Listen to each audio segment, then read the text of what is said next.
sort of stuff. Speaking of brilliant writers, I'm wasting no more time. Is he out there? Yes. Yeah, he just came off tour, everybody. We're hoping he's here. Norman!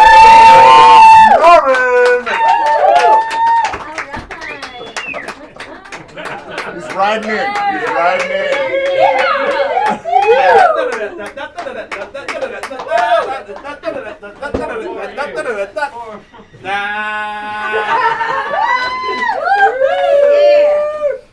My name is James Norman. But some people call me the Space Cowboy.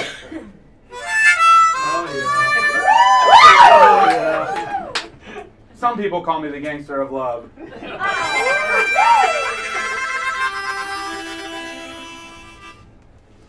Some people call me Maurice.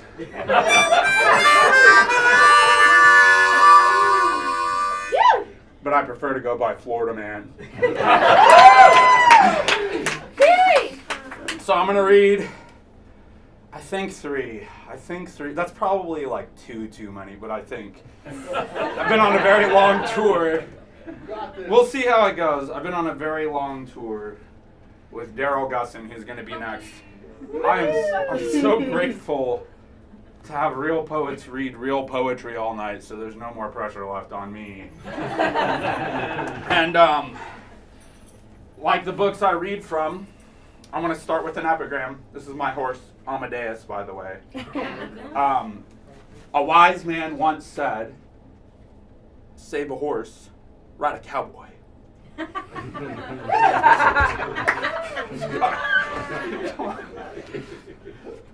Mirages. Jesus, mirages. This is not real. It's this person is very confused. This is called The Lure. Can't tell me about money. It crawls through us like earthworms, making a home, and at best it leaves the soil richer when it's gone. Can't tell me about relationships. They can fill you burst or drain you empty, come in pangs or waves, but we all leave the earth alone with as much as we can carry in a casket. That's not a lot. Tell me about a good jacket when the rain is coming down hard. Tell me how the birds still sing it when no one else is around listening. Tell me about the Dharma that holds the stars so small in the sky they're like trinkets flashing up from the bottom of a great lake, out of reach, but not out of sight, daring us to come a little bit closer.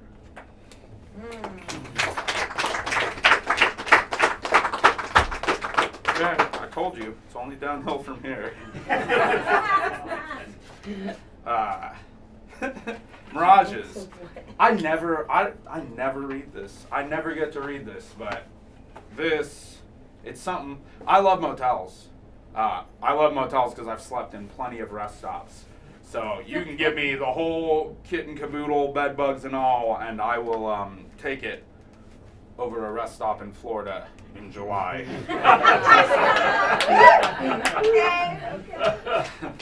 This is called The Flood in Room 23. I was standing on the side of the road in an unnamed county that hung halfway off the map when she pulled over and told me to hop in. Quick, she said. And don't let anybody see you either. The road was as empty as the road to heaven, but I hopped in anyway. She was popping Adderall like candy in a car like a carnival ride. Bright plush seat covers and bric-a-brac on the floorboards. Empty coffee cups full of cigarette butts. Obscure paper predilections from the insides of fortune cookies. Fashion magazines. Where are you headed? She sang. However far you can get me away from here, I stammered. She took some time to mull this over. I took some time to mull her over. I concluded that somewhere in the mess was a crippled beauty that refused to die with dignity. She was headed towards the crossroads to deliver fan mail to the ghost of Robert Johnson. She'd been driving circles around the country for 10 days straight, and he had yet to show, but she seemed optimistic. She spoke incessantly, with an urgency that seemed unnatural, her uvula swinging wildly like the mud flaps of a semi. The past is more real than the future, she started in a huff, because the past can be measured by the trails we leave through it, but the future is more like smoke. We can't touch it. It can only touch us. I told her she should try sleeping. Then I asked her if she had anything harder than the Adderall. She said she didn't, but she knew a motel somewhere that was like an acid trip gone wrong, and that she would take me there if I wanted. I didn't know what to say to that, and we were on our way. The man at the counter was like a hunchback with a birthmark like a Rorschach test. He gave us the keys and sucked at his tongue. This made a strange sound like a squid trying to speak French or something. I almost gagged. Our room was number 23, and as soon as we got inside, she was on me, like an itch. She got in my hair and in my clothes like cigarette smoke, in my tongue like a canker sore, in my liver like a 10-day bender when the money finally runs out.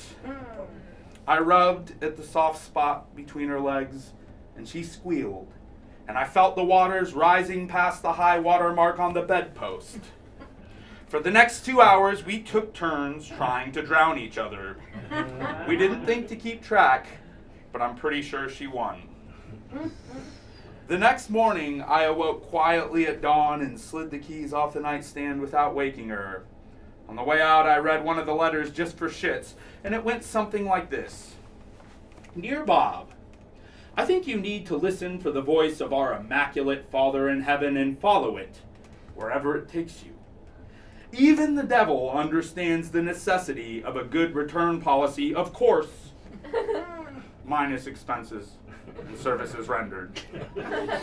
Jesus has great lawyers. Let me know and I'll put your people in touch with his people. Your biggest fan, Ted. No wonder he was ducking, I thought. I tiptoed to the car, threw it in neutral, and pushed it out of the parking lot. Once I reached a safe distance, I put the keys in her like she was a new lover, and I twisted, and then I began to milk the gas. I was headed to Joshua Tree National Park to find some relics of the late Graham Parsons. I felt bad about taking the car, but I knew she'd understand. Some things you gotta face alone. Certainly, love is one of them.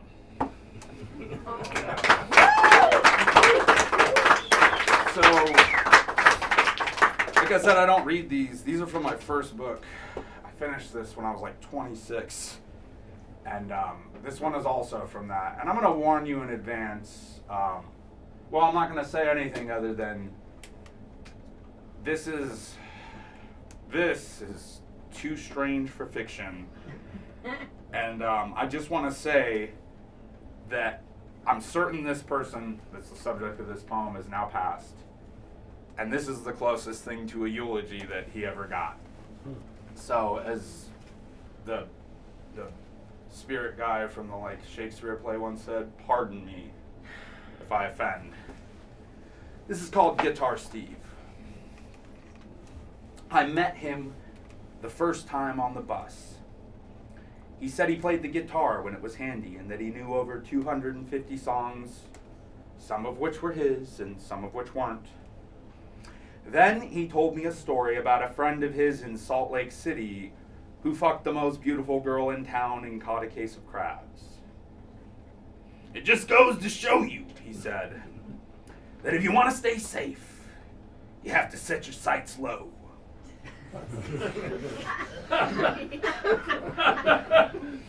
I thought about it for a little bit, and it seemed like good enough advice.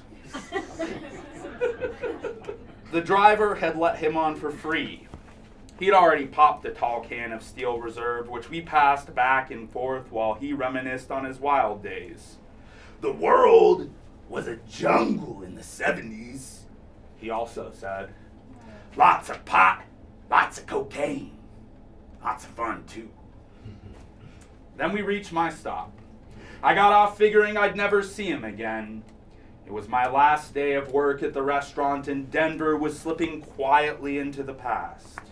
I was headed for South America. The plane ticket was already bought. I was as ready as I would ever be. It was 4 days later when I saw him again. I'd just finished packing, and I was inside the restaurant picking up my last check. It looked busy, so I decided not to stay after the second beer.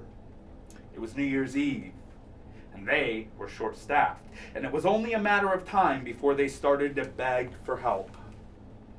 I stepped outside into the razor-edge chill, although the snow had finally melted, thinking that hell was more likely to be a prison of ice than a crackling inferno, and I nearly tripped over Guitar Steve, who turned around without recognizing me until I called his name.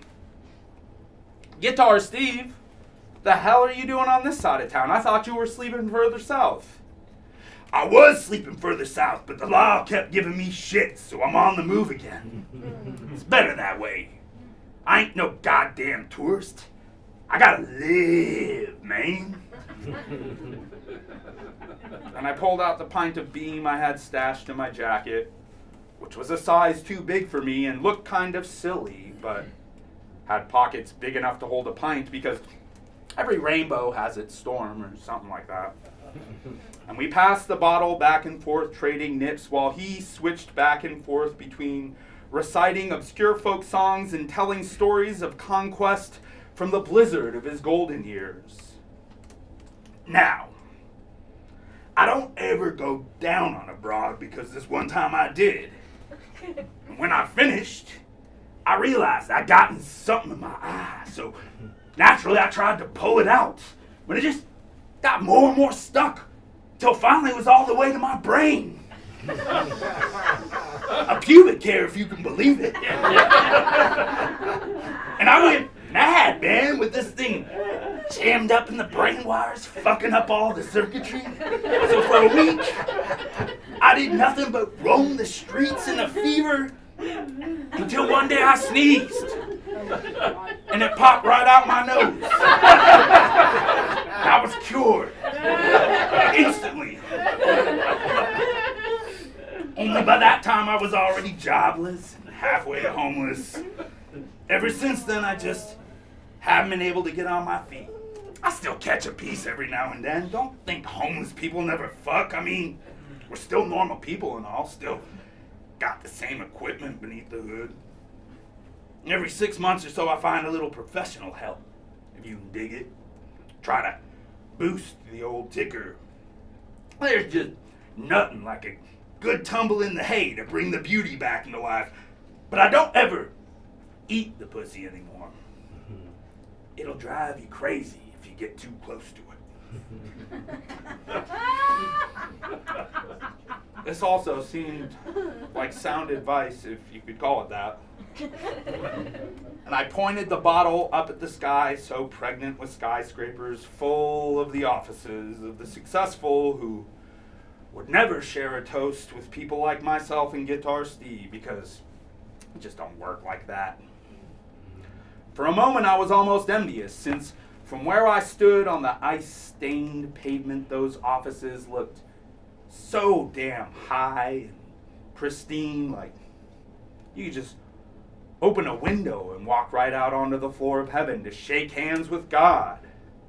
Or like the hallways were full of perfect hourglass secretaries with 20/20 vision and college degrees who always shave their things so you wouldn't go crazy by getting a hair stuck in your eye.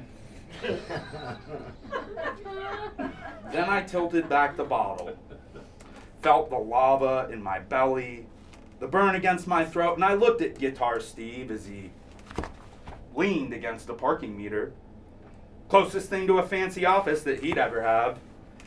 I thought about his hookers and tried to imagine the way their bodies moved and what that must feel like after 6 months on the streets.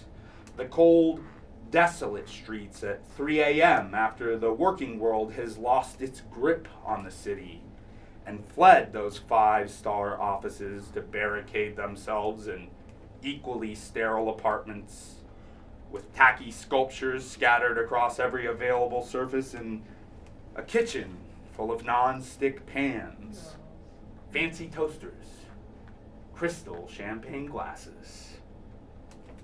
I thought about what it must felt like to have a good woman, to realize it while you have her, to squeeze out every last vinegar drop of her being in a cheap hotel room before sleeping it off, a hot shower in the morning, and the Ferris wheel of brutality all over again.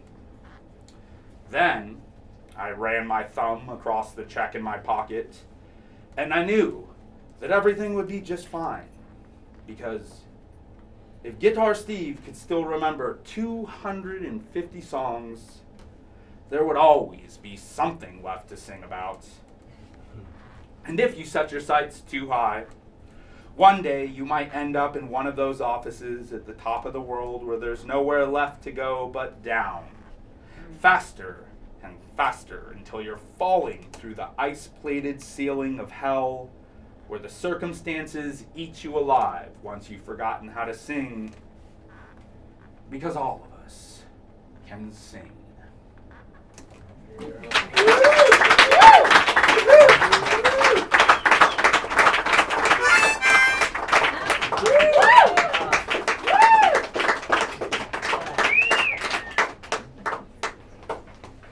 Sorry, Amadeus.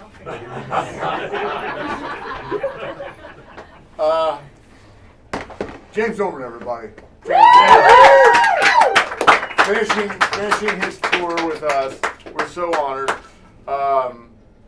Although, I did say we had a new poet that's coming in.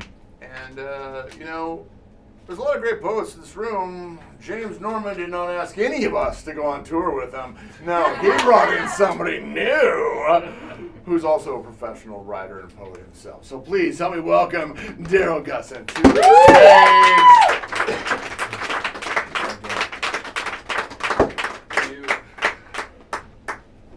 Thanks, everybody. It's great to be back in Las Vegas. Familiar faces, new friends, etc. We didn't sleep in a rest stop in Florida. That was clearly the parking lot for a boat ramp. These are important details that I'm not just going to let be misconstrued. All right, I'm just going to get into it. You got to cap off a bender with a bang. If you whimper off to bed, the hangover wins. That weekend's grand finale was going home with a lovely lady friend, stripping each other's clothes off and doing living room karaoke until the downstairs neighbors booed us off the stage by slamming their fists into their ceiling. I'm still lactating, you know. If you suck enough, milk will come out. It'll make you hard. I haven't drank animal milk in 20 years. It'll probably just give me diarrhea. Classic example of multiple things being true. Luckily, the diarrhea didn't come till the next day at work. Or maybe it was just the hangover taking a victory lap.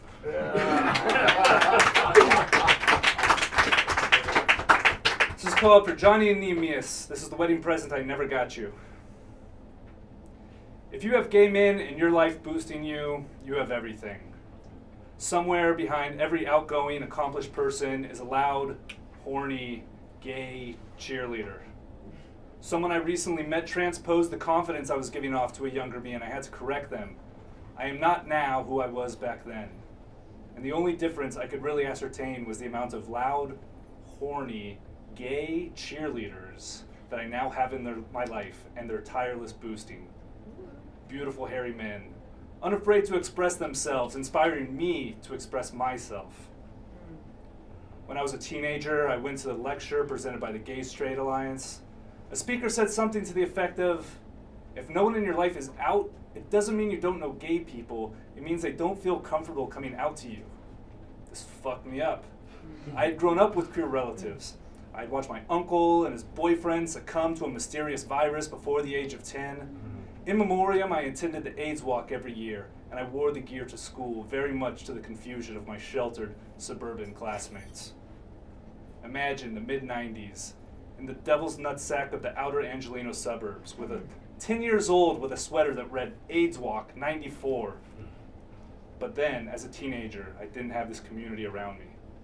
I felt shame. I felt like I had let my uncle down.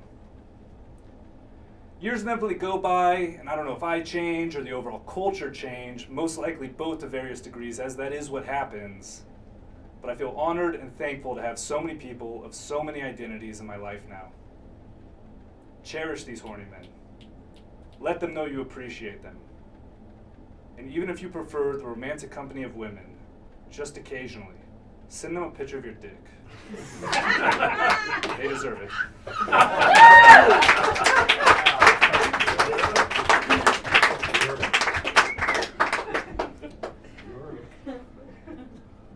This is called The Meeting, and it's based on true events. Everything that happened in this poem is true.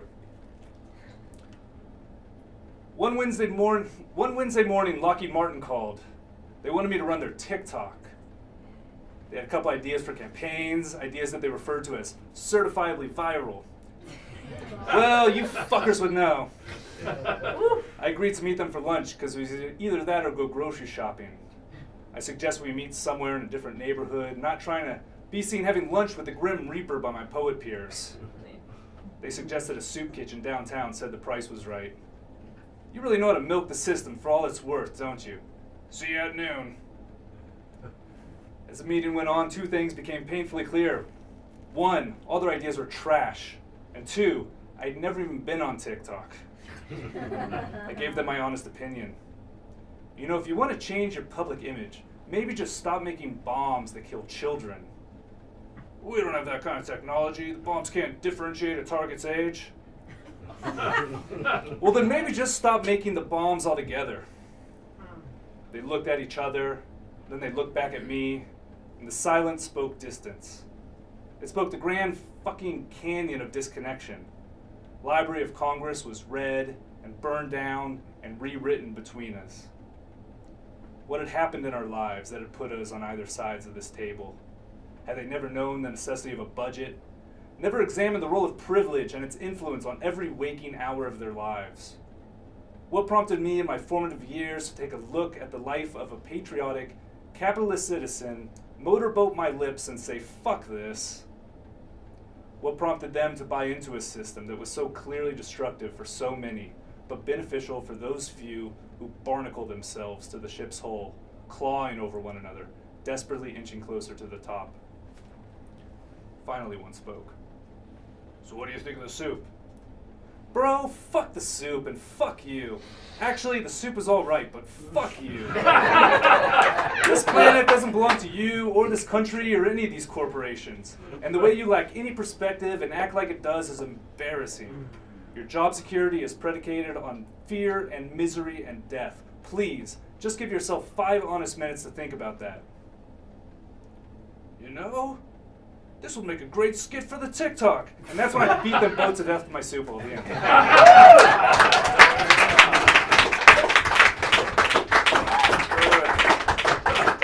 Thanks again for having me part of this event. This is such a great conclusion to a great tour. Norm, thanks for buying me dinner earlier. I'll never forget that time, but I swear. This one is called And Finally the Night. Frustrated and confused, alone in your pursuits, you muttered to yourself. The rules were meant to be broken. But it just seemed like you had been broken by the rules. Obsessed with rebellion to the point where it was no longer recognizable where the script ended and the unknown began. On a bridge over a freeway that divides 2 neighborhoods, you balled your fists and shouted at the moon, the rules were meant to be broken. And to your surprise, from her slumber, the moon awoke, opening her eyes and staring down at you with a subtlety that forms tsunamis in all the seas, and she spoke. Honey, the rules never even existed. And with that, the barriers of pretension and elitism began to crumble, and the bloated and delusional concepts of success withered in their own internal corrupted logic. And people drew on the walls, and they laughed at the imperfections in their work. And they rushed the galleries, and they tore down the art, and they ate it. And the ghosts that lived in those walls cheered, as their labor hadn't been in vain. And there you were, and you were a child. And you entered a crowded room holding a guitar, and you banged your hand down on the strings and screamed at the physical capacity of your young body. And in the room there were members of multiple generations, and they smiled and understood, and you felt accepted. Finally, the thrones and the pedestals were all reclaimed and disassembled into raw materials. And with this new abundance of resources, people made tables and chairs so everyone could sit and work and think. And there you were again, and you looked just like you do now. And for the first time in your whole life, you actually seemed happy. The anguished cries of discontentment, all but a distant memory. The future, a blessing. And the hardships that will come, merely temporary setbacks in a life of endless possibilities. Thank you.